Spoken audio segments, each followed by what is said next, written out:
अब स्टूडेंट्स अगर हम एंजाइम्स की करैक्टरिस्टिक्स को देखें तो ओवरऑल देखें तो सारी हम ये बातें पीछे डिस्कस कर चुके हैं, लेकिन हम वन बाय वन दोबारा देख लेते हैं कि एंजाइम्स जो हैं ये ग्लोब्यूलर प्रोटीन होते हैं, यानी कि ये फाइब्रस नहीं है बल्कि ग्लोब्यूलर हैं। आप पीछे टाइप्स पढ़ चुके हैं फाइब्रस प्रोटीन और ग्लोब्यूलर प्रोटीन की। इंक्रीज रेट ऑफ रिएक्शन, ये क्या करते हैं, ये रिएक्शन को स्टार्ट नहीं करते बल्कि रिएक्शन जो स्टार्ट हुआ होता है ना उसको स्पीड अप कर देते हैं, उसका रेट ऑफ रिएक्शन इंक्रीज कर देते हैं।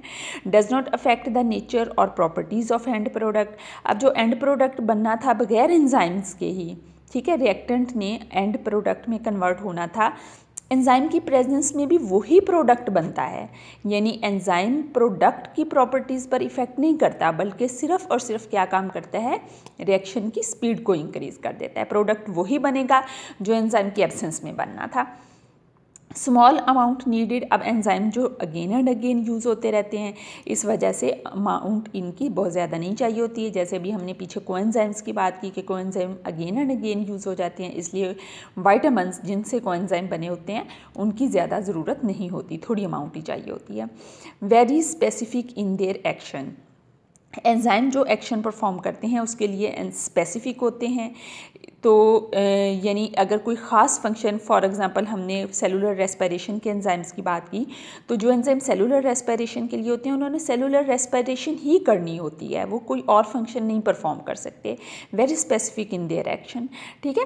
Sensitive to change in pH, temperature and substrate concentration, अगर पीएच में थोड़ी बहुत चेंज हो जाए तो एंजाइम पर उसका इफेक्ट होगा। अगर टेम्परेचर ऊपर नीचे हो जाए तो एंजाइम पर उसका इफेक्ट होगा। अगर सबस्ट्रेट की कंसंट्रेशन कम ज़्यादा हो जाए तो एंजाइम की एक्टिविटी पर असर होगा। इन तीनों चीज़ों का क्या रिलेशन है एंजाइम की एक्टिविटी के साथ, ये आगे एक टॉपिक में आएगा। सम एंजाइम्स रिक्वायर कोफैक्टर, ये भी हमने बात की कि सारे एंजाइम्स को तो नहीं, लेकिन कुछ एंजाइम्स को कोफैक्टर की ज़रूरत होती है। मिनिमम अमाउंट ऑफ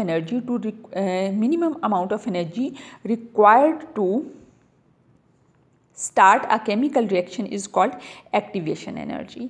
अब एंजाइम्स के ज़रिए से जो है रिएक्शन है उसकी एक्टिवेशन एनर्जी कम हो जाती है। ये इसके बारे में आगे एक टॉपिक में आएगा, वहाँ ज़्यादा सही आपको समझ आएगी। लेकिन जो भी कोई केमिकल रिएक्शन स्टार्ट होना होता है उसके लिए मिनिमम जितनी एनर्जी चाहिए, यानी अगर उससे बिल्कुल थोड़ी सी भी कम होगी तो रिएक्शन स्टार्ट नहीं होगा। मिनिमम जितनी एनर्जी चाहिए होती है वो उस एंजाइम की, उस केमिकल रिएक्शन की एक्टिवेशन एनर्जी कहलाती है। Minimum amount of energy required to start a chemical reaction is called activation energy, ठीक है। मिनिमम की बात हो रही है।